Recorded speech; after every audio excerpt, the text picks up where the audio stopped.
प्रिय दर्शकों, राधे राधे। आज फिर हम पूज्य श्री महाराज जी की एक नई वीडियो लेकर आए हैं, जिसमें पूज्य महाराज जी ने कृष्ण जन्म की लीला का अद्भुत वर्णन किया है। प्रिय दर्शकों, अगर आप लोगों को यह वीडियो पसंद आए तो निवेदन है, आप वीडियो को लाइक कीजिए, कमेंट कीजिए और चैनल को सब्सक्राइब कीजिए। राधे राधे। धारण कर रही जो यशोदा के यहां से जब कंस ने तो अष्टभुजा आदि रूप धारण करके प्रकाशित किया अपने रूप को, प्रजापतियों के स्वामी भगवान ब्रह्मा जी ने देवताओं को और भगवान शंकर को जो समाधि में बात हुई परम पुरुषोत्तम भगवान श्री हरि से, वो सबको बताया कि आप सब अवतार लीजिए क्योंकि प्रभु आ रहे हैं और लीला में सहयोग कीजिए। पृथ्वी को कहा तुम चिंता मत करो, अब तुम्हारे सौभाग्य का वर्धन करने वाले श्री चरण तुम में बेहरण करेंगे, तुम्हारा यश गान होगा, बड़े बड़े वीतराग परमहंस सदी तुम्हारा यश गान करेंगे, तुम धन्य भाग हो, अब तुम चिंता मत करो। इसके बाद सब अपने अपने सेवा कार्य में रत हुए, जैसा ब्रह्मा जी ने आज्ञा किया था। यदुवंशियों के राजा थे सूरसेन, जो मथुरापुरी में रहकर माथुर मंडल सूरसेन राज्य का शासन करते थे। उस समय मथुरा ही समस्त यदुवंशी नरपतियों की राजधानी थी और मथुरा में भगवान श्री हरि सदैव विराजमान रहते। मथुरा भगवान यत्र नित्यम सन्निहितो हरि, निरंतर हरि मथुरापुरी में विराजमान रहते हैं। एक बार मथुरा में सूर्य के पुत्र वसुदेव जी विवाह करके अपनी नवविवाहिता पत्नी श्री देवकी जी के साथ घर जाने के लिए रथ पर सवार हुए और उग्रसेन का लड़का था कंस, उसने अपनी चचेरी बहन देवकी को प्रसन्न करने के लिए सारथी को हटा दिया और कहा मेरी बहन नववधू के रूप में है, इस समय मैं स्वयं साथी का कार्य करूंगा। और बहुत प्यार में भर करके स्वयं घोड़ों की लगाम पकड़ ली। सैकड़ों सोने के रथ चल रहे थे। देवकी के पिता थे देवक जी, वो बहुत प्यार करते थे देवकी को। इससे ज्यादा और प्यारा त्रिभुवन में कौन हो सकता है जिसके गर्भ से मूर्तिमान प्रेम अवतार ले रहा हो। श्री कृष्ण प्रेम है। और उस प्रधान रथ की लगाम पकड़े हुए कंस देवकी को प्रसन्न करने के लिए, बहन को सुख मिलेगा, स्वयं रथ। उसी समय गंभीर आकाशवाणी हुई और आकाशवाणी में सुनाई दिया, ए मूर्ख कंस, जिसको तू रथ में बैठा कर लिए जा रहा है, इसकी 8वें गर्भ की संतान तेरा विनाश कर देगी, तुझे मार डालेगी। बहुत जोर से यह सबको आकाशवाणी सुनाई दी। भोजवंश का कलंक। आकाशवाणी सुनते ही कूद पड़ा रथ से, म्यान से तलवार खींच ली और श्री देवकी जी के जो श्रृंगारित केस, उनको ऐसे पकड़ लिया, घसीट के नीचे गिराया। यह है क्रूरता की सीमा। और मारने के लिए तैयार हुआ। वसुदेव जी बीच में कूद पड़े। वसुदेव जी महारथी हैं, ऐसा नहीं कि केवल वो भागवत भक्त ही है, महारथी, बल में भी महारथी है। तुरंत शासन में लिया कंस को, तुरंत अपनी बाहुओं में पकड़ा और फिर प्यार की भाषा में बोले, वसुदेव जी राजकुमार, ये आप क्या कर रहे हैं? आप भोजवंश के होनहार हैं, वंशधर हैं, कुल की कीर्ति को बढ़ाने वाले हैं, बड़े बड़े सूरवीर आपके बल की सराहना करते हैं। आप ऐसे बलवान हैं और ऐसे बलवान होकर के एक तो आपकी प्यारी बहन, दूसरे स्त्री, तीसरे विवाह के शुभ लक्षणों से युक्त ऐसी स्थिति में आपका यह रूप कि आप अपने ही हाथ से अपनी बहन का गला काट दे, बिल्कुल बिल्कुल निंदनीय है। आपको ऐसा नहीं करना चाहिए। इस समय मनुष्य जब अगला पैर जमा लेता है तब पिछला उठता है। जैसे जोंक अगले तिनके को पकड़ लेती तब पिछला छोड़ते हैं।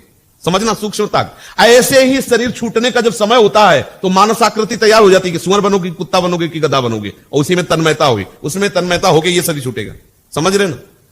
अंतिम फोटो जो खिंचती है वो आपका अगला जन्म होता है। मान लो जैसे पुरंजन का आता है, वो स्त्री में आ सकता तो उसका मानसिक शरीर स्त्री का हो गया, अगला जन्म स्त्री का बना। जैसे भरत जी, जड़ भरत जी के रूप में जो जन्मे, वो भरत जी भगवान ऋषभदेव के पुत्र। अंतिम समय जब था तो मृगाकार वृत्ति, मानस रूप मृग, समझ रहे ना? मृग में तन्मयता थी, निश्चित हो गया ना अगला मृग का शरीर पाए। समझ पाए ना? शरीर छूटने के पहले शरीर का बीच में जो नरक आदि होते हैं ना, वो तो उसको भोगना ही है, पर वो निश्चित हो गया को क्या बने। ऐसा नहीं कि नरक भोगने के बाद, निश्चित तो पहले हो गया, अब हिसाब किताब होकर के वो वही बनेगा जाके। जीव अपने कर्म के अनुसार किसी शरीर को प्राप्त करने के बाद ही शरीर को छोड़ता है, पक्का है। शरीर छूटने के पहले निश्चय हो जाता है श्री जी मिलेंगी, जीवन मुक्त होगे कि स्वर्ण कुत्ता गधा बनोगे, वो निश्चित हो जाता है। पर उस समय बताया कौन कि क्या निश्चय हुआ है? जो अपना कल्याण चाहते हैं उनको एक बात विशेष ध्यान रखनी चाहिए कि किसी से द्रोह ना करें, किसी के निंदा, हिंसा, दुख पहुंचाना, द्रोह ये ना करें। भगवान के बाप बोल रहे हैं नहीं बोल रहे, और कोई उपदेश देते थे भगवान के बाप बोल रहे, ले बोलो भगवान के बाप हो, बोले हाँ भगवान के बाप है, तो वसुदेव जी बोल रहे भगवान के बाप बोल रहे। क्योंकि जीव कर्म के अधीन हो गया है, और जो किसी से भी द्रोह करेगा तो उसको, किसी से भी जो द्रोह करेगा उसका जीवन दुखमय होगा, उसको दुख भोगना पड़ेगा। किसी से द्रोह मत करो, क्योंकि इन सब घड़ों में एक ही सूर्य चमक रहा है, वही श्री कृष्ण। देखो महाराज, आपको इसलिए समझा रहा हूं कि आपकी छोटी बहन है, बच्ची है और निर्बल है, दीन है, आपकी बेटी के समान है, और आप तलवार लिए हुए प्रहार करना चाहते हैं। देखो कैसे विवाह के शुभ चिन्हों से युक्त है। अभी विवाह के मंगल चिन्ह तो शरीर से भी नहीं उतरे, फिर आप जैसा बलवान, दीन वत्सल बेचारी देवकी का वध कैसे कर सकता है? वसुदेव जी के वचनों में, क्योंकि सत्य पुरुष है ना, अमृत है, और ऐसी आकर्षण शक्ति है कि वो जैसे था वैसे ही रुका हुआ है। कंस को बहुत समझाया, परंतु वो क्रूर राक्षसों का अनुयायी वसुदेव जी ताड़ गए कि वो अपना संकल्प नहीं अंदर से बदल रहा है, रुका हुआ तो है। वसुदेव जी ने जब देखा कि ये हठीला है और क्रूर स्वभाव वाला है, मुझे लगता है मानेगा नहीं। अब दूसरा उपाय, किसी तरह समय टालना चाहिए। विवेकी पुरुष को किसी तरह, कैसे भी, बुद्धिमान पुरुष की बुद्धिमत्ता यही है कि ऐसे अवसरों पर बच निकले, कैसे भी, पैर छू के, हाथ जोड़ के, कसम खा, जैसे भी राजी। बुद्धिमानी यही है कि ऐसे समय से बच निकले, मृत्यु के टालने का पूरा प्रयास करे। अगर प्रयत्न असफल हो जाता है फिर कोई बात नहीं, फिर हरि का विधान है।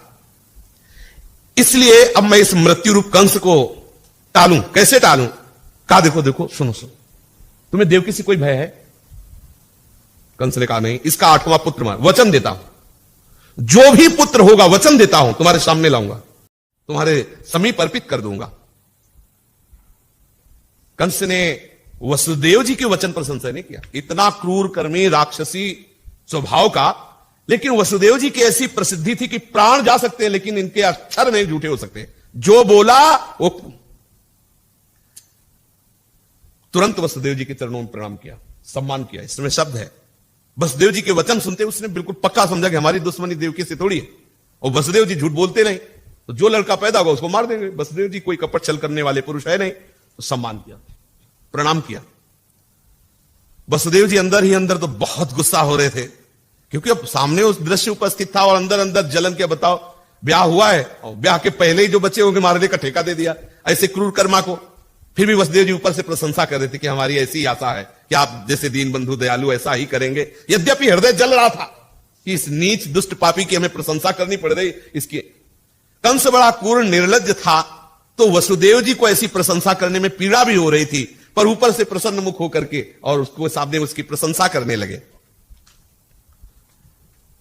वसुदेव जी ने कहा, सौम्य आप निश्चिंत हो जाइए कंस से, तुम्हें देवकी से कोई भय नहीं। आकाशवाणी जी ने जो कहा है हम उसका पालन करेंगे, जितने पुत्र होंगे वो सब आपके सामने। कंस जानता था कि वसुदेव जी कभी झूठ नहीं बोलते, इन्होंने जो कुछ कहा और युक्ति संगत है, इसलिए उसने अपनी देवकी बहन जो थी उनको बाल पकड़े हुए था, अभी तक नहीं छोड़ा था। अभी तक तो वसुदेव जी अपने प्रवचन से संभाले हुए थे, अब वचन दे दिया, अब उसने छोड़ दिया। देवकी बड़ी साध्वी थी, उनके श्री अंग में समस्त देवी शक्तियां विराजमान थी। भगवान की मां बनने का सौभाग्य ऐसा कौन हो सकता है? और ऐसा सबको मिल सकता है सौभाग्य, यदि आप अपनी बुद्धि को श्री कृष्ण चरणों में अर्पित करके निरंतर भजन करें तो बुद्धि में गर्भ आ जाएगा, और वो गर्भ होगा श्री कृष्ण। पक्का समझ लीजिए, आपकी बुद्धि को स्त्री संज्ञक कहा गया है। जिस समय भीष्म पितामह जी का शरीर पूरा होने का होता है ना, और समस्त बड़े बड़े ब्रह्म ऋषि और सब विराजमान हो, भगवान विराजमान है, तो भीष्म जी ने भगवान श्री कृष्ण से कहा, प्रभु बहुत सुकुमारी कन्या को आज तक सुरक्षित रखा है, अब वरण कर लो। तो सबको लगा कि कोई जानता नहीं किसी कन्या को भी, तो उनका मैंने अपनी बुद्धि रूपी सुकुमारी कन्या को आज तक कभी दूषित नहीं होने दिया। अर्थात हमारी बुद्धि, हे श्री कृष्ण, आपके चरणों में अनन्य है, आज तक किसी विषय का सेवन नहीं किया, आज तक किसी का अन्य का आश्रय नहीं लिया, अब इसका वरण कर लो, अब इसे अपनी प्रिया के रूप में स्वीकार कर लो। देवकी जी के प्रथम गर्भ रहा, उस पुत्र को वसुदेव जी अपने वचन के अनुसार, मेरे वचन कहीं झूठे न हो जाए, यद्यपि प्रथम पुत्र और बहुत ही सुंदर, अब वसुदेव देवकी जी के द्वारा और भगवान के बड़े भैया के रूप में ही तो है, पहले प्रकट हो रहे हैं। सत्यसंध पुरुष बड़े से बड़ा कष्ट सह सकता है, पर वो कभी झूठ नहीं बोल सकता। ज्ञानी पुरुष किसी बात की अपेक्षा नहीं रखते, बड़े से बड़ा लाभ हो जाए या बड़े से बड़े हानि हो जाए, ना शोक होगा ना हर्ष, क्योंकि उनको पता है स्वाप्निक है। नीच पुरुष बुरे से बुरा काम कर सकता है, और जिन्होंने भगवान के चरणों का आश्रय ले रखा है वो सब कुछ त्याग सकते हैं, सब कुछ त्याग सकते हैं। वसुदेव जी ने अपने गोद में लिया पुत्र को, प्रथम कीर्तिमान नाम था, शायद कीर्तिमान नाम था, गोद में लिया और कंस के सामने गए, क्योंकि उनके लिए मृत्यु और जीवन समान है, सत्य निष्ठा से युक्त है, उनके लिए इसका कोई महत्व नहीं है जीवन मृत्यु का। धर्म पूर्वक हमारा एक सेकंड भी हमारे लिए हजारों कल्पों से बढ़कर के है, और अधर्म पूर्वक सैकड़ों वर्ष जीव किस बात को, भार है जीवन। कंस ने देखा कि अपनी सत्य निष्ठा पे बिल्कुल डटे हुए वसुदेव जी सामने लाए, तो कंस ने कहा कि ये तो बहुत सुकुमार, ये क्या मुझे मार सकेगा। और आपने भी आकाशवाणी सुनी थी, आकाशवाणी ने तो 8वें पुत्र की बात कही थी, आप इसे ले जाइए, दया आ गई, आप इसे ले जाइए और 8वें को हम मारेंगे, क्योंकि आकाशवाणी 8वें के लिए हुई थी। वसुदेव जी ने कहा ठीक है, लेकिन प्रसन्नता नहीं हुई। दुष्ट आदमी कभी भी बदल सकता है, कभी भी, अभी तो विश्वास दिला रहा है और अभी बदल सकता है। कंस बड़ा दुष्ट है और इसकी बुद्धि, इसका मन इसके हाथ में है नहीं, कभी भी बदल सकता है, वसुदेव जी को पता था, इसलिए कोई उत्साह नहीं हुआ बचने का, ले आए। इधर भगवान नारद जी ने सोचा ये ऐसा दयालु हो जाएगा तो भगवान के अवतार में तो बहुत देरी हो जाएगी, इतनी दया करने लगेगा तो बात बिगड़ जाएगी, हमें तो पूरा का पूरा ऐसा इससे रोल चाहिए कि ठाकुर जी विवश होकर जल्दी आ जाए। श्री हरि के स्मरण में मगन नारद जी तुरंत पहुंचे कंस के पास। कंस ने, और नारद जी का ऐसा स्वरूप है कि कहीं भी जाए महाराज का सम्मान ही होता है। वो हिरण्यकश्यप के यहां भी जाते हैं, वो सबके कहीं भी जाए, इनसे कोई बैर नहीं, और जिसके पास जाते हैं ऐसी चतुराई से बात करते हैं कि उसको लगता है हमारे हितैषी हैं। पूरी सूचना, पूरी हरि की सूचना, ऐसी सूचना जिससे उसको लगे कि हरि के खिलाफ है, और वहां से पूरी बात हरि के पास जाके पहुंचाना, और कैसे वो नष्ट होगा पूरा विधान बना देना। नारद जी ने कंस के पास जाकर के आशीर्वाद आदि दिया। कंस ने फौरन आसन लगाया, प्रणाम किया, अर्घ्यपाद्य आदि समर्पित किया। नारद जी ने कहा कैसे हो? कंस ने कहा बहुत कृपा है। बोले हमें तो सब कृपा नजर आ रही तुम्हारे ऊपर, तुम जो कर रहे हो ना तुम्हारे विनाश के लिए ही है। उसके होश खराब हो गए। ब्रज में जितने हैं ना ये सब नंदादि, गोप, वसुदेव, देवकी, ये सब दैवी शक्तियां हैं, ये सब भगवान के निज पार्षद हैं, हरि के, हरि का अवतार होने। कोई तुम साधारण बात समझ रहे हो? तुम्हारे मारने के लिए कोई साधारण आएगा? हरि आ रहे हैं। नंद वसुदेव देव और जितने भी ये सब हैं, ये सब देवता लोग हैं, बड़े बड़े प्रतापी देवता हैं। जितनी भी स्त्रियां सब दैवी शक्तियां हैं। ये तुम्हारी सेवा में भी जो घुसे हुए हैं ना, ये देवता ही है और दूसरे कोई नहीं है। अब क्रूर आदि सब, तो ये सब देवता ही तो थे। होश में हो जाओ। ये तुम दया जो कर रहे हो ना तुम्हारे लिए बहुत घातक होगी। तुम्हारे वध की पूरी तैयारी हो चुकी, तुम्हारा नाश निश्चित है। ऐसी दया करोगे तो बहुत जल्दी है। देवर्षि नारद जी इतना कहो, मुस्कुरा दिए। कंस की समझ में आ गई बात कि हमारे हित की बात करे। तुरंत आदेश किया कि वसुदेव जी से कहो जो अभी ले गए थे लेके आ जाए। अब जो जो बालक पैदा होता गया वो उन्हीं के सामने मारता गया वसुदेव जी। लेकिन देखो सत्य संध पुरुष सामने देख रहे हैं ऐसा, लेकिन सत्य से नहीं हिल रहे हैं। अब उसने देवकी वसुदेव को कारागार में डाल दिया, हथकड़ी बेड़ी से जकड़ दिया। जो जो पुत्र होते गए उनको मारता गया। और हर बार उसको यही शंका, नारद जी ने ऐसी प्रक्रिया बता दी थी कि पहला 8वां हो सकता है, हर को 8वां साबित कर दिया था। तो उसको यही लगता कि पता नहीं किसमें हमारा काल हो, इसलिए सबको मारता गया जो बालक थे पृथ्वी में। अब सबको ये पता चला, कंस को भी पता चला कि 7वां गर्भ नष्ट हो गया है। अब 8वें के लिए तो बहुत ही सतर्क, स्वयं कभी कभी आकर के वो पहरा देता 8वें गर्भ में जब भगवान हारे। तो देवकी वसुदेव जी को आनंद भी था और बहुत दुख भी था। जैसे जैसे दिन नजदीक आने लगे, सूरदास जी ने बड़ा सुंदर वर्णन किया है। तो श्री देवकी जी ने वसुदेव जी से प्रार्थना की कि अभी तक हम आपके सत्य के आगे झुकी रहे, एक शब्द भी नहीं बोला कि आप हमारे पुत्र को कहां लिए जा रहे हो। लेकिन ये जब से 8वां गर्भ आया है तब से ऐसा आनंद हो रहा है, ऐसी आसक्ति प्रकट हो रही कि अब आपसे मैं प्रार्थना करती हूं कि कोई उपाय मुझे बताओ। इसे कहा कि हे प्रीतम, अब मेरी विनती सुन लीजिए। अभी तक मैंने आपको रोका नहीं, आप हमारे पुत्रों को ले जाते रहे अपने वचनों की रक्षा के लिए, उनकी हत्या कंस करता रहा। मन वचन कर्म से कुछ भी आप कर लो, लेकिन कंस आपका नहीं हो सकता, ये मैं आपको बता रही हूं।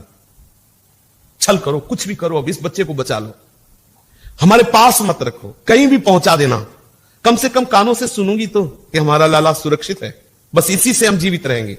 इस लाला को कुछ भी नहीं होना चाहिए, अब जो गर्भ है इसको, ये मैं प्रार्थना करती हूं। तो सुनी देव त्रिभुवन में कोई ऐसा नहीं दिखाई दे रहा कि इस महाबलवान कंस से हमारे इस बालक की रक्षा कर ले। जो भी बालक होगा वो एक बार रोएगा तो ही वो भागता हुआ चला आएगा और नंगी तलवार लेकर के अपने हाथ से हमारे बालक को मार देगा। आंखों से आंसू गिर रहे कि देवकी, हम तुम्हारी ये बात पूर्ण नहीं कर सकते। कोई त्रिभुवन में नहीं जिसको हम पुकारे कि वो हमारी रक्षा कर सके। इस समय तो कितनी व्यवस्था में हम, आसपास कितने पहरेदार, कैसे बड़े बड़े परकोटे, कैसे कैसे कैसे बालक की रक्षा हो सकती है। देवकी जी फपक फपक के रोने लगे। देवकी वसुदेव जिस समय रो ही रहे थे, उसी समय एक अद्भुत प्रकाश हुआ कंस के कारागार में, और देवकी वसुदेव जी ने देखा कि चतुर्भुज रूप धारण किए हुए वहां प्रभु वैभव से प्रकट हुए। इसलिए अपना ऐश्वर्य वैभव प्रकट किया कि तुम देख लो, ये दो भुजा वाला कंस क्या बिगाड़ लेगा।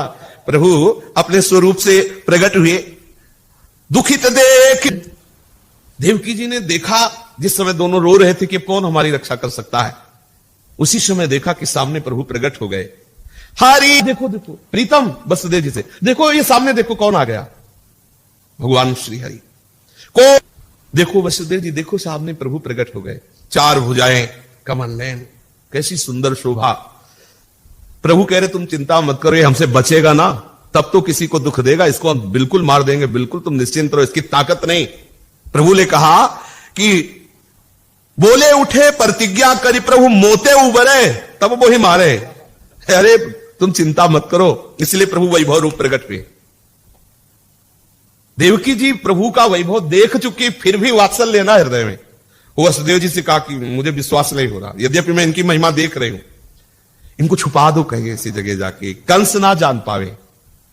तो वसुदेव जी ने प्रभु से कहा कहां छुपा दे तुझे, बताओ कहां छुपा दे। प्रभु ने कहा नंद भवन ले जाओ, मुझे नंद बाबा के यहां छोड़ आओ।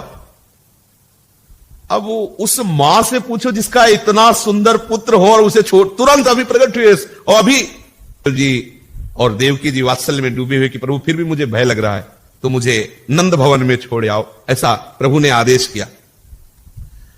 इधर जेल में आनंद प्रकट हो रहा तो समस्त लोकों में अब आनंद की लहर छा गई। देवता, गंधर्व, विद्याधर, किन्नर सब नृत्य करने लगे, दुंदुभियां बजने लगी, गाने लगे, अप्सराएं नृत्य करते हुए पुष्प वर्षा कर रही हैं।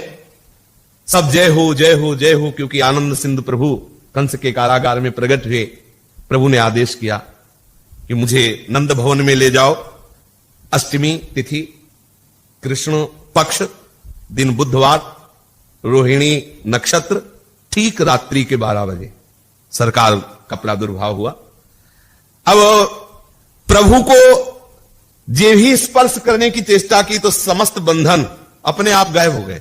मायाधीश है प्रभु, समझ रहे हो ना। बंधन तभी तक है जब तक श्री कृष्ण का स्पर्श नहीं हो रहा।